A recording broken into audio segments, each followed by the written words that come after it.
Taste the Daily. Oddanchatram அருகே மழை பெய்த ஈரமான சாலையில் அதிவேகமாக வந்து விபத்தில் சிக்கிய சரக்கு வாகனம். சாலையில் சறுக்கியபடி வந்து இருசக்கர வாகனங்களின் மீது மோதும் சிசிடிவி காட்சி. தென்மேற்கு வங்கக்கடலில் நாளை காற்றழுத்த தாழ்வு பகுதி உருவாக வாய்ப்பு. வடகிழக்கு திசையில் நகர்ந்து மத்திய வங்கக்கடல் பகுதியில் 24ஆம் தேதி காற்றழுத்த தாழ்வு மண்டலமாக மாறும் எனவும் வானிலை மையம் கணிப்பு. தமிழகத்தின் 7 மாவட்டங்களின் ஓரிரு இடங்களில் மிக கனமழைக்கு வாய்ப்பு. 11 மாவட்டங்களின் ஓரிரு இடங்களில் கனமழை பெய்யக்கூடும் என்றும் வானிலை மையம் தகவல். வளிமண்டல சுழற்சி காரணமாக தமிழ்நாட்டில் வரும் 5 நாட்களுக்கு இடிமின்னல் மற்றும் பலத்த காற்றுடன் பரவலாக மிதமான கோடை மழை பெய்ய வாய்ப்பு. நாளை முதல் வரும் 24ஆம் தேதி வரை தமிழ்நாட்டில் ஓரிரு இடங்களில் கனமழைக்கு வாய்ப்புள்ளதாகவும் இந்திய வானிலை ஆய்வு மையம் தகவல். தமிழ்நாடு மற்றும் புதுவையில் இயல்பை விட 9% கூடுதலாக கோடை மழை பெய்துள்ளதாக வானிலை ஆய்வு மையம் அறிவிப்பு. மார்ச் மாதம் முதல் 114 மில்லிமீட்டர் மழை பதிவாகியுள்ளதாக தகவல். முன்னாள் பிரதமர் ராஜீவ்காந்தியின் நினைவு நாள் இன்று அனுசரிப்பு. நமது முன்னாள் பிரதமர் திரு ராஜீவ்காந்திக்கு எனது அஞ்சலிகள் என பிரதமர் மோடி எக்ஸ் தளத்தில் பதிவு. முன்னாள் பிரதமர் ராஜீவ்காந்தியின் 33வது நினைவு தினத்தை முன்னிட்டு டெல்லியில் உள்ள நினைவிடத்தில் சோனியா காந்தி, ராகுல் காந்தி அஞ்சலி. அகில இந்திய காங்கிரஸ் தலைவர் மல்லிகார்ஜுன் கார்கேவும் மலர் தூவி மரியாதை செலுத்தினார்.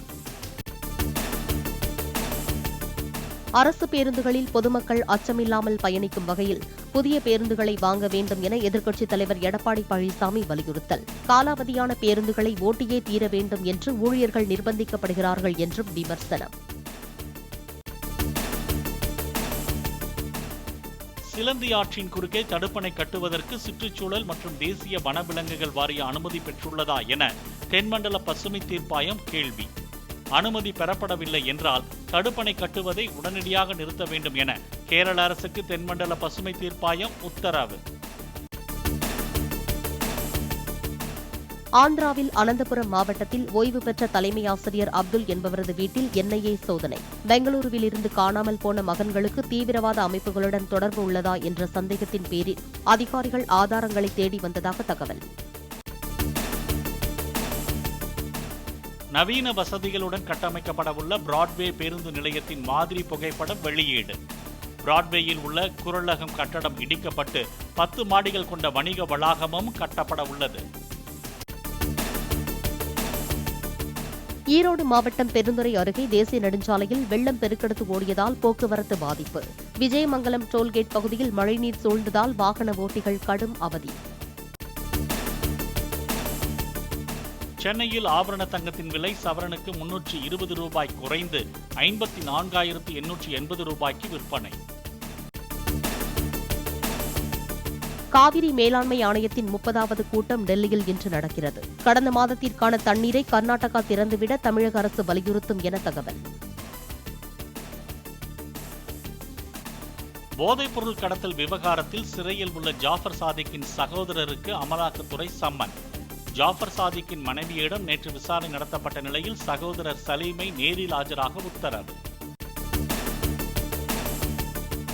தமிழ்நாடு பாலிடெக்னிக் கல்லூரிகளில் முதல் ஆண்டை தொடர்ந்து 2ஆம், 3ஆம் ஆண்டுகளுக்கான புதிய பாடத்திட்டத்தின் வரைவு வலைதளத்தில் வெளியீடு. கல்வி நிறுவனங்கள் மற்றும் கல்வியாளர்கள் தங்களது கருத்துக்களை மே 24ஆம் தேதிக்குள் பதிவிட வேண்டும் என தொழில்நுட்ப கல்வி இயக்குநரகம் அறிவிப்பு. அரசு ஊழியர்கள் பச்சை மையில் கையெழுத்து போட காரணமானவர் ராஜீவ்காந்தி. காரணம் கூறும் செல்வ பெருந்தகை. இன்று கடைகோடியில் இருக்கிற குப்பனும் சுப்பனும் பச்சை இங்கில இன்று கையெழுத்து போடுகிறார்கள் என்றால் அந்த அரசியல் உரிமையை மீட்டுக் கொடுத்தவர் தலைவர் ராஜீவ்காந்தி அவர்கள். அரசு கலை மற்றும் அறிவியல் கல்லூரிகளில் சேர கால அவகாசம் 24ஆம் தேதி வரை நீட்டிப்பு. விண்ணப்ப பதிவுக்கான அவகாசம் நேற்றுடன் முடிவடைந்த நிலையில் அவகாசத்தை நீட்டித்தது உயர்கல்வித்துறை.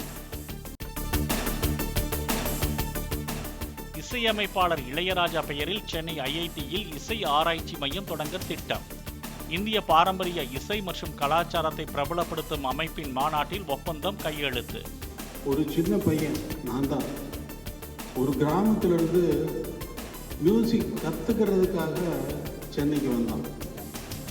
வருகின்ற நேரத்திலே அவங்க அம்மா அவனுக்கு அவனுக்கும் அவங்க பிரதர் பாஸ்கருக்கும் 400 ரூபாய் கையில் கொடுத்து அனுப்பி வச்சாங்க.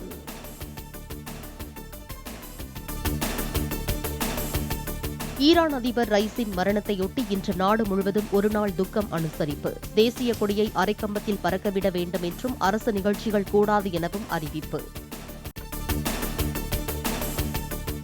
சென்னை எழும்பூர் கோட்டை ரயில் நிலையம் இடையே சிக்னல் கோளாறு காரணமாக மின்சார ரயில் சேவை பாதிப்பு. பழுதை நீக்கும் பணியில் ரயில்வே ஊழியர்கள் தீவிரம். தனக்கு பிறக்கப் போகும் குழந்தை ஆணா பெண்ணா என்பதை வெளிநாடு சென்று பரிசோதனை செய்து வந்து பொதுவெளியில் அறிவித்த விவகாரம். யூடியூபர் இர்ஃபான் மீது நடவடிக்கை எடுக்க காவல்துறைக்கு சுகாதாரத்துறை பரிந்துரை. ஐபிஎல்லில் இன்று முதலாவது குவாலிஃபயர் போட்டியில் கொல்கத்தா மற்றும் ஹைதராபாத் அணிகள் மோதல். போட்டியில் வெற்றி பெறும் அணி நேரடியாக இறுதிப் போட்டிக்கு தகுதி பெறும்.